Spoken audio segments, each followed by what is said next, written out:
నిర్గమకాండము 12వ అధ్యాయము 8వ వచనంలో పులియని రొట్టెల చేత మీరు వధించినటువంటి గొర్రెపిల్ల మాంసమును తినాలి అని అంటున్నాడు.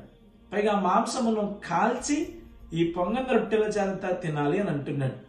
ఇందులో పాఠం ఏమిటి అన్న సంగతి కనుక మనం గమనించినట్లయితే 1వ కొరింథీయులకు రాసిన పత్రిక 5వ అధ్యాయం 7వ వచనంలో పులిసినదైన ఆ పాత ముద్దను తీసి పారవేయుడి అని అంటున్నాడు. ఎవరి గుర్తు అంటే పారవేయవలసినటువంటి పాపమును గుర్తు. యేసుక్రీస్తు ప్రభు కూడా ఆ పులిసిన ముద్ద గురించి జాగ్రత్త పడుడి అని అంటున్నాడు.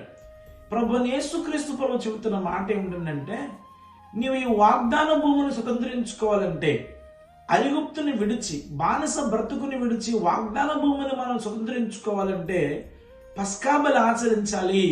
ఆ పస్కా బలి ఎలాగో ఆచరించాలంటే ఆలస్యం చేయక ఆచరించాలి అంటూ కిందంటాడు. మనలో పులిసినదైన భక్తిహీనతను విడిచిపెట్టి పొంగని రొట్టెలను మనము తినాలి. పిల్లరా, పొంగని రొట్టెలు అంటే అర్థం ఏంటంటే అప్పటికప్పటికి పిండి తయారు చేసి కనుక మనం రొట్టెలు వేసామనుకోండి అవి పొంగవు. కానీ అదే పిండిని మనం బాగా కలిపి ఒక రోజంతా గనక అట్లీస్ట్ ఒక రాత్రి గనక మనం నిలవ ఉంచితే అవి పొద్దున్నకి బాగా పొంగుతూ ఉంటాయి. ఎందుకంటే అది పులిసినది గనక.